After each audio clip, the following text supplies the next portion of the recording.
मुझे तो मालूम ही नहीं था कि तुम्हारी तबीयत इतनी खराब है और तुम हॉस्पिटल में रहकर आई हो। माम के नजदीक मेरी कोई अहमियत होती तो वो तुम्हें बताती ना।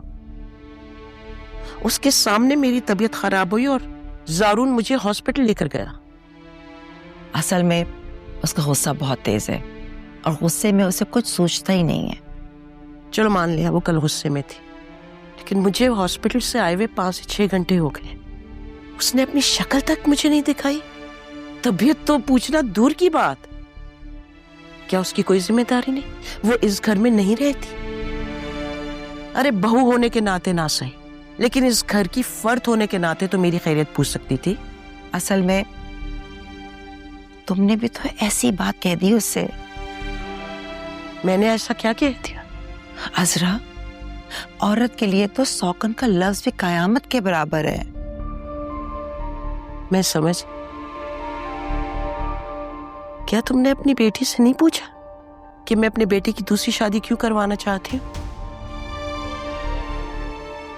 और एक सबसे बड़ी वजह तो तुम भी जानते।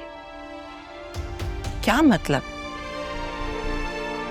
जारून मेरा इकलौता बेटा है मासूमा, और उसकी औलाद से ही मेरी नस्ल चलेगी। शायद मैं इस बात पे भी सब्र कर जाती अगर वो शफक को बर्दाश्त कर देती। कितना समझाया मैंने और मेरे बेटे ने कि वो इस घर की फर्द है, हमारी जिम्मेदारी है अब। अरे और कितने दिन रह जाती है यहाँ पे? एक ना एक दिन रुखसत होके तो उसने चले जाना था। लेकिन माम ने तो जिंदगी तंग कर दी थी उसके लिए। उसे घर से निकालने की कोशिश की, लेकिन अब मेरी बर्दाश्त की इंतहा हो गई है।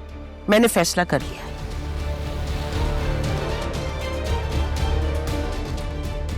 और मेरे फैसले को अब कोई नहीं बदल सकता।